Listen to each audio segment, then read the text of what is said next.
kailangan natin itong gawin para sa ating pangarap, diba? Lemon farming.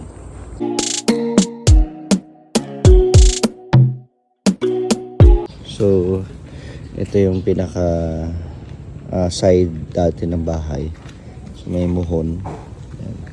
All the way yan doon sa kabilang dulo. So ito yung lumang bahay namin. Diba? So, makikita nyo.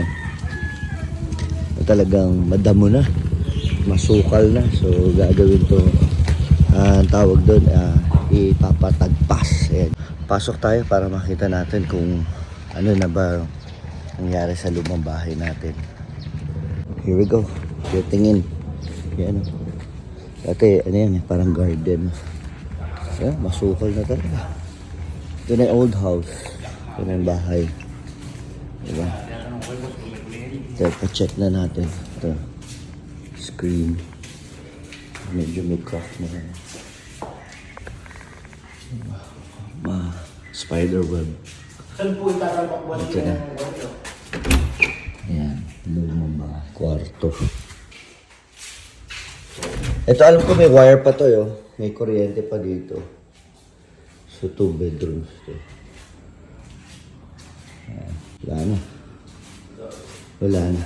Kasi ito yung lumang ba. Oh. That's it. Okay. Puntahan natin yung kabilang side para mas makita natin yung view. Yan po yung muhon. Dire-diretso po yun hanggang dun. Ito po, ki-clear out talaga natin yan. From dun sa muhon, all the way po dun sa kabilang muhon. Ay, matsabahan ng iyong alaga. Sa Karomi.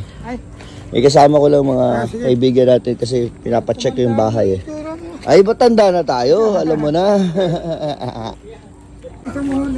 Diba? Dire-diretso. Sige po. Papaklear po natin yan eh. Dire-diretso po yan. Si Karomi po yung caretaker dito sa kabilang lupa ng tita ko. So yan. Yan yung muhon.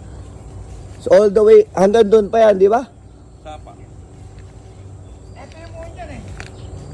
Isa inyo. Diyan sa puno.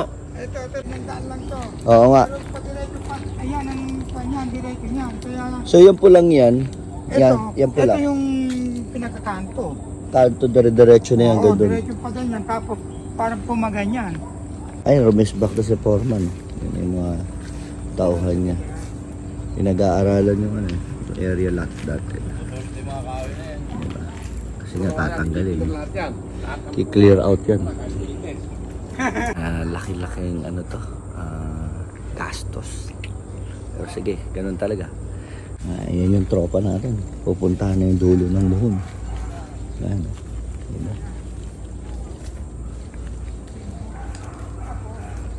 Tatlong araw na kasi ito dito, sinusurvey natin yung area, diba? Pero ito, tumating na yung tropa natin. Yan, mga tropa natin. Pati yung kabilang bakod, dinaanan ng sapa. Yan, may sapa dyan eh, yung paikot. Medyo skwalado eh, kaya kailangan magawa ng paraan na para maging letter L ang ating ano, lupa. Diba? Yeah, tagpas para makadaan, makita yung muhon. Para sa pangarap.